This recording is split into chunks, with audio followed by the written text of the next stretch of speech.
Hello and welcome to study IQ IAS। My name is Amrit Upadhyay. आप देख रहे हैं daily news report for UPSC.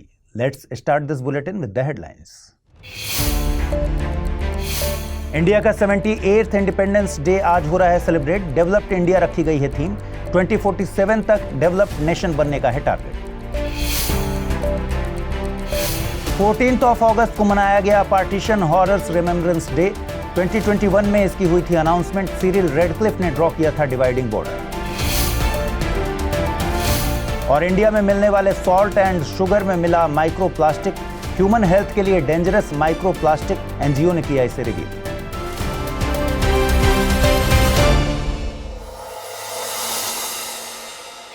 UPSC की तैयारी के दौरान पड़ने वाले बड़े आर्थिक बोझ और घर छोड़कर किसी बड़े शहर जाकर तैयारी करने की मजबूरी के चलते यदि आप आईएएस बनने का सपना देखना छोड़ रहे हैं और घबरा रहे हैं तो आपकी इन्हीं समस्याओं का वन स्टॉप सॉल्यूशन लेकर आया है स्टडी IQ IAS हिंदी का प्रतिज्ञा 2.0 बैच। इस बैच में एनरोल होने पर आप घर बैठे ऑनलाइन माध्यम से ऑफलाइन जैसी तैयारी कर सकते हैं।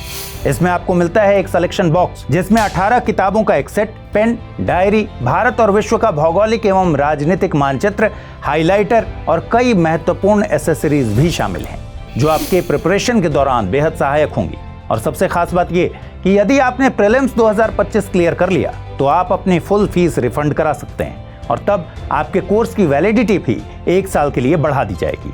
साथ ही मुख्य परीक्षा की तैयारी के लिए स्टडी IQ परिसर में निःशुल्क आवासीय सुविधा भी प्रदान की जाएगी। इस बेहद शानदार बैच में आपको मिलेंगी कुल मिलाकर 1000+ घंटों की live classes, daily answer writing के लिए टॉपिक आधारित प्रश्न, हैंड रिटन नोट्स, क्रक्स और SIP यानी success in prelims crash course. इसके अलावा इंटरव्यू गाइडेंस प्रोग्राम भी निःशुल्क मिलेगा और इतना सब कुछ आपको मिलने वाला है बेहद अफोर्डेबल प्राइस में। तो देर मत कीजिए, जल्दी से अमृत लाइव कोड यूज कीजिए और 23,999 रुपए में एनरोल हो जाइए। ध्यान रहे, ये ऑफर केवल 15 अगस्त तक ही मान्य है।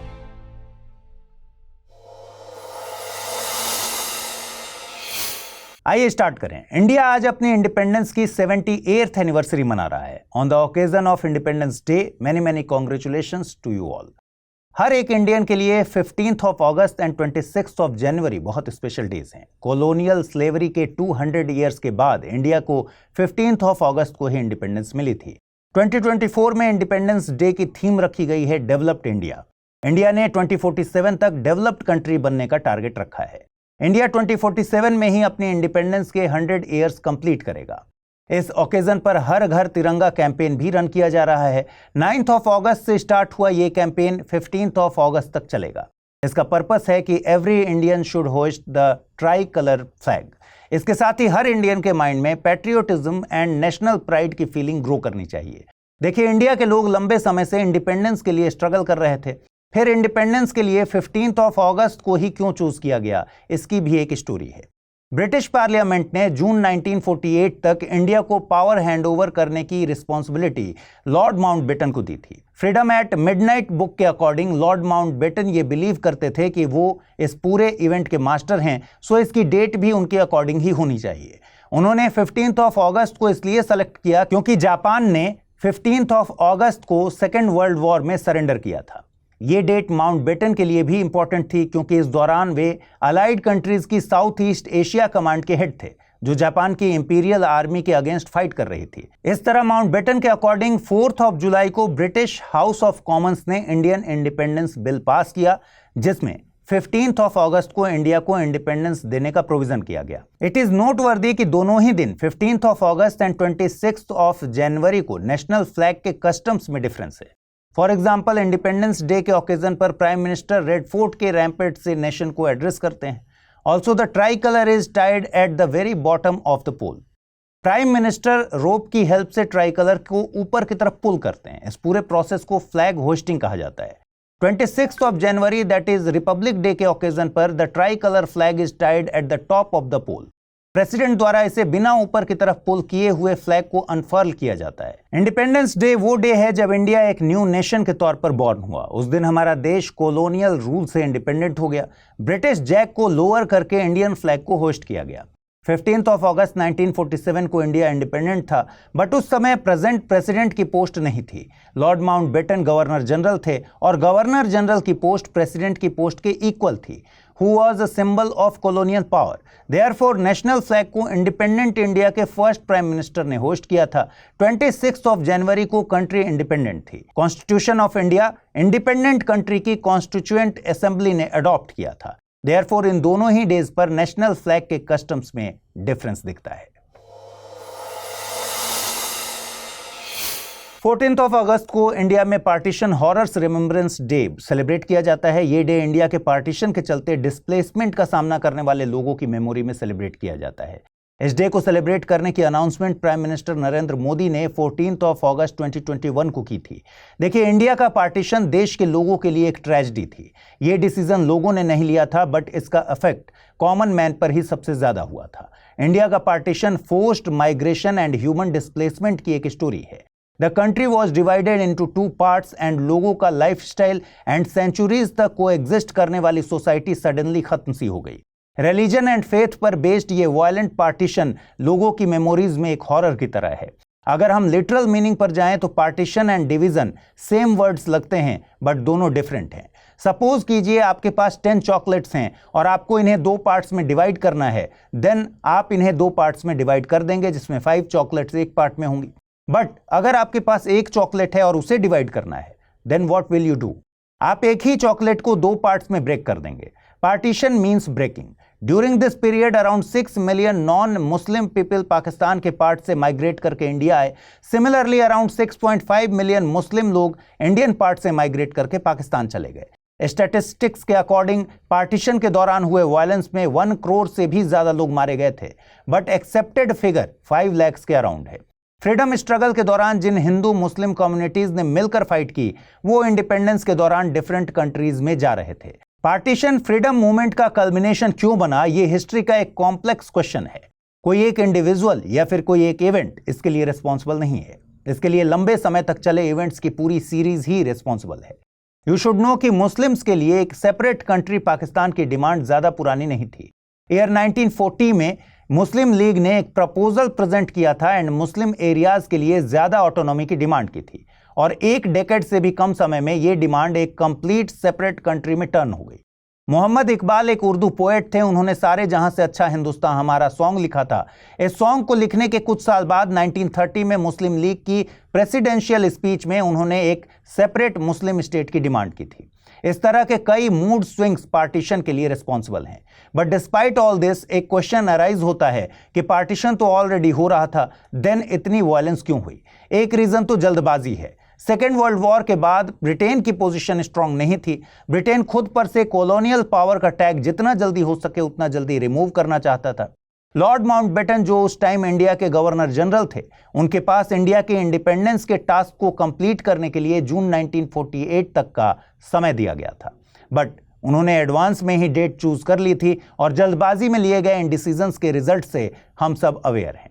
सिरिल रेडक्लिफ ने भी दोनों कंट्रीज के बीच के बॉर्डर को डिटरमाइन किया था। Radcliffe line is named after him. उन्होंने इससे पहले कभी भी इंडिया विजिट नहीं किया था। उन्होंने कंट्री को बिना समझे मैप पर लाइन ड्रॉ कर दी। इस तरह से lack of planning, administrative instability and large scale communal riots ने पार्टीशन के हॉरर्स को जन्म दिया। ऐसा लग रहा है ह्यूमंस को माइक्रो प्लास्टिक्स के इफेक्ट से बचाना इम्पॉसिबल होता जा रहा है। एक एनजीओ है जिसका नाम है टॉक्सिक लिंक्स। ये एनवायरमेंटल इश्यूज पर रिसर्च एंड उनकी एडवोकेसी करता है।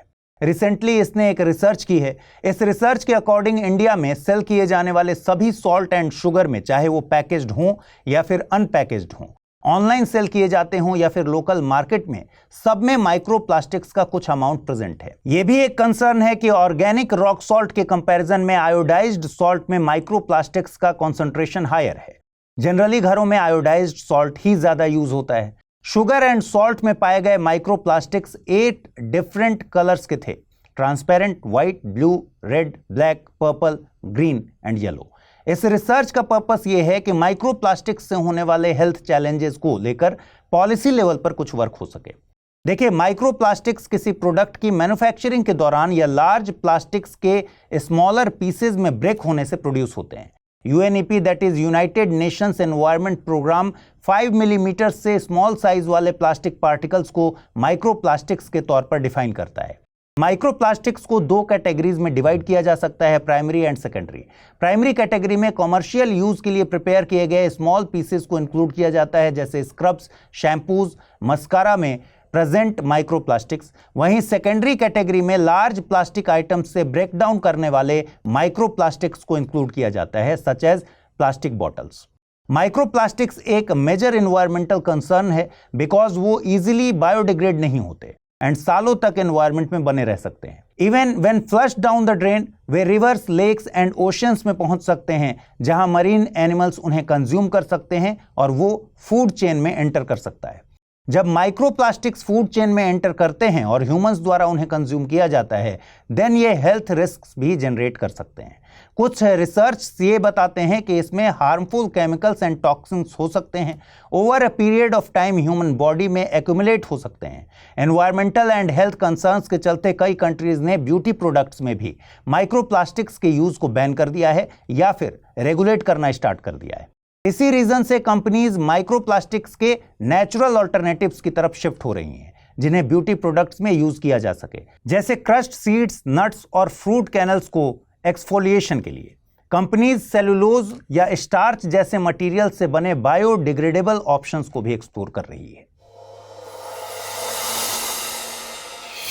Tamil Nadu water resources department WRD ने नेशनल ग्रीन ट्रिब्यूनल NGT को इन्फॉर्म किया है कि उसने एन्नोर में लोकेटेड कामराजा पोर्ट से 160 करोड़ रुपीस की डिमांड की है। WRD ने कामराजा पोर्ट को इन्वेजिव स्पीशीज के स्प्रेड के लिए ब्लेम किया क्योंकि ये पोर्ट शिप से डिस्चार्ज होने वाले बैलिस्ट वाटर को कंट्रोल नहीं करता।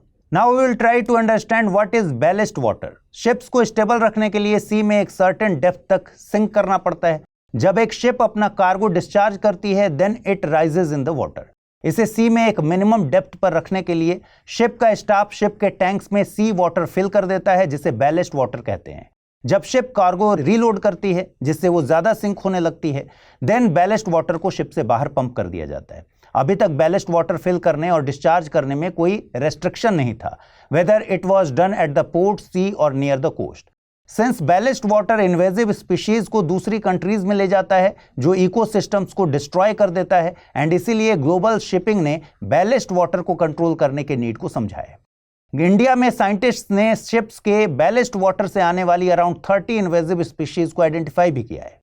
इंटरनेशनल मैरीटाइम ऑर्गेनाइजेशन IMO ने बैलिस्ट वाटर मैनेजमेंट BWM कन्वेंशन को शिप्स के बैलिस्ट वाटर में potentially harmful aquatic organism and pathogens के स्प्रेड को प्रिवेंट करने के लिए 2017 में इनेक्ट किया था। IMO के डॉक्यूमेंट से पता चलता है कि अभी तक 97 कंट्रीज ने BWM कन्वेंशन को साइन कर दिया है और इंडिया इन कंट्रीज की लिस्ट में शामिल नहीं है। Now it is time for the term of the day, and today's term of the day is judicial review. Judicial review की पावर के तहत supreme court and high court किसी भी लॉ को स्ट्राइक डाउन कर सकती है अगर वो कॉन्स्टिट्यूशन को वायलेट करता हो। इसका मतलब पार्लियामेंट के एक्ट्स को और एग्जीक्यूटिव के ऑर्डर्स को जुडिशियरी एग्जामिन कर सकती है। ये power central and state governments दोनों पर अप्लाई की जा सकती है। हमारे कॉन्स्टिट्यूशन में कहीं भी जुडिशियल रिव्यू टर्म को यूज नहीं किया गया है, बट कॉन्स्टिट्यूशन के कुछ आर्टिकल्स जैसे आर्टिकल 13, 32 एटसेट्रा सुप्रीम कोर्ट और हाई कोर्ट को जुडिशियल रिव्यू की पावर देते हैं। सुप्रीम कोर्ट ने Keshavananda Bharati, Golaknath case, Minerva Mills case etcetera में जुडिशियल रिव्यू की पावर को एक्सरसाइज भी किया है। इंडियन कॉन्स्टिट्यूशन में इसे यूएसए के कॉन्स्टिट्यूशन से अडॉप्ट किया गया है। यूएसए से ही जुडिशियल रिव्यू का कॉन्सेप्ट ओरिजिनेट हुआ है। आइए देखते हैं आज का रैपिड न्यूज। मित्र शक्ति एक्सरसाइज का 10th एडिशन स्टार्ट हो चुका है। इसे श्रीलंका में ऑर्गेनाइज किया जा रहा है। यह इंडिया एंड श्रीलंका के बीच होने वाली एक ज्वाइंट मिलिट्री एक्सरसाइज है जो 12th ऑफ अगस्त से 25th ऑफ अगस्त 2024 तक ऑर्गेनाइज की जाएगी। इस एक्सरसाइज में इंडियन साइड का रिप्रेजेंटेशन राजपूताना राइफल्स की एक battalion and other military personnel कर रहे हैं। श्रीलंकन आर्मी के गजबा रेजिमेंट के पर्सनल श्रीलंकन कंटिजेंट को रिप्रेजेंट कर रहे हैं। मित्र शक्ति एक्सरसाइज एक एनुअल ट्रेनिंग इवेंट है। इसे इंडिया एंड श्रीलंका में ऑल्टरनेटिवली ऑर्गेनाइज किया जाता है। इसका एक्सरसाइज का एम इंडिया एंड श्रीलंका की ज्वाइंट मिलिट्री कैपेबिलिटी को एनहांस करना है एंड सेमी अर्बन एनवायरमेंट्स में ऑपरेशंस पर फोकस करना है। Defence research and development organisation यानी DRDO ने long range glide bomb LRGB Gaurav का फर्स्ट सक्सेसफुल टेस्ट कंडक्ट किया। इसे इंडियन एयरफोर्स के Su-30 Mk-1 फाइटर जेट से टेस्ट किया गया। Gaurav is a 1000 kg glide bomb which is launched in the air. ये लॉन्ग रेंज टारगेट्स को हिट करने में कैपेबल है। लॉन्च किए जाने के बाद ये bomb highly accurate hybrid navigation की हेल्प से टारगेट की तरफ मूव करता है। इसे हैदराबाद के रिसर्च सेंटर इमारत RCI में इंडिजिनियसली डिजाइन एंड बिल्ड किया गया है। महाराष्ट्र गवर्नमेंट ने रत्नागिरी में जियोग्लिफ्स एंड पेट्रोग्लिफ्स को प्रोटेक्टेड मॉन्यूमेंट्स डिक्लेयर कर दिया है। कल्चर डिपार्टमेंट द्वारा रिलीज की गई इंफॉर्मेशन के अकॉर्डिंग रत्नागिरी में पेट्रोग्लिफ्स का ग्रुप मेसोलिथिक एरा का है which dates back to about 10,000 to 20,000 years. Petroglyphs में rhinos, deer, monkey, donkey and footprints को डिपिक्ट किया गया है। गवर्नमेंट का ये मूव इसलिए भी इंपॉर्टेंट हो जाता है क्योंकि रत्नागिरी में प्रेजेंट आर्टिफैक्ट्स में 7 को यूनेस्को की टेंटेटिव वर्ल्ड हेरिटेज लिस्ट में इंक्लूड किया गया है। Geoglyphs and petroglyphs ancient art के डिफरेंट टाइप्स हैं। इनमें अर्थ की सरफेस या रॉक की सरफेस पर पिक्चर्स या डिजाइन ड्रॉ करना शामिल है। Ministry of science and technology ने यूनेस्को कलिंगा प्राइज में एनुअल कंट्रीब्यूशन नहीं करने का डिसीजन लिया है। ओडिशा असेंबली में लीडर ऑफ अपोजिशन नवीन पटनायक ने इसे अपोज किया एंड सपोर्ट जारी रखने की अपील की। उन्होंने ये भी कहा कि ये अवार्ड साइंस को पॉपुलराइज बनाने के लिए इंडिया का एकमात्र इंटरनेशनल अवार्ड है एंड ग्लोबल स्टेज पर ओडिशा के आइडेंटिफाई का भी सिंबल है। इट इज नोटवर्दी कि ईयर 2002 में इस अवार्ड को 15th एनिवर्सरी के बाद central government, Odisha government and Kalinga foundation trust के बीच एक्सपेंसेस को शेयर करने का अरेंजमेंट किया गया था। इस अवार्ड का कॉस्ट 6:4:4 के रेशियो में शेयर होना था। इस अवार्ड को बीजू पटनायक के ग्रांट के साथ कलिंगा फाउंडेशन ट्रस्ट ने स्टार्ट किया था। अफ्रीका ने एमपॉक्स के आउटब्रेक को लेकर कॉन्टिनेंटल सिक्योरिटी के लिए पब्लिक हेल्थ इमरजेंसी डिक्लेयर की है, जो डेमोक्रेटिक रिपब्लिक ऑफ कॉन्गो से नेबरिंग कंट्रीज में स्प्रेड हो गया है। कुछ समय पहले वर्ल्ड हेल्थ ऑर्गेनाइजेशन ने भी इसे डिस्कस करने के लिए एक इमरजेंसी मीटिंग बुलाई थी। एमपॉक्स को मंकी पॉक्स भी कहते हैं। ये डिजीज मंकी पॉक्स वायरस की वजह से स्प्रेड होता है, जो ऑर्थोपॉक्स वायरस जीनस का वायरस है। एमपॉक्स एक जूनोटिक डिजीज है, मतलब ये कि ये स्प्रेड करता है एनिमल्स टू पीपल। इसके लिए रिस्पॉन्सिबल वायरस अफ्रीका के कुछ एरियाज में present small monkeys, rodents and other animals में पाए जाते हैं। Now it's time to see questions based on the bulletin. First question is, consider the following statements. 14th of August is celebrated as Partition Horrors Remembrance Day in India. It was announced by India's first Prime Minister Pandit Jawaharlal Nehru. Choose the correct statement or statements from the above. Only one, only two, both one and two, neither one nor two. Second question is, consider the following statements. The Defense Research and Development Organization has successfully test-fired the long-range glide bomb LRGB, Gaurav, for the first time. Second statement is, it has been developed by India in collaboration with Israel. Choose the correct statement or statements from the above. Only one, only two, both one and two, neither one nor two. Now let's jump on to the answers of the questions which were asked in the previous bulletin. First question was, consider the following statements regarding St. Martin Island. This island has been a matter of dispute between Bangladesh and Myanmar. Presently it is in control of Myanmar. This island is located in the northeastern part of the Bay of Bengal. Choose the correct statement or statements from the above. Only 1 and 2, only 2 and 3, only 1 and 3, or 1, 2 and 3. And the correct answer is option C, only 1 and 3. Second question was, Maldives is a part of which continent? Asian, African, European, or North American continent? And the correct answer is option A, Asian continent. तो दोस्तों आज के episode में बस इतना ही। To get PDF of this bulletin on daily basis join me on Amrit Upadhyay 007 Telegram channel. आपसे फिर मुलाकात होगी परसों के एपिसोड में डेली न्यूज रिपोर्ट के साथ। Till then stay tune with study IQ IAS। Thanks.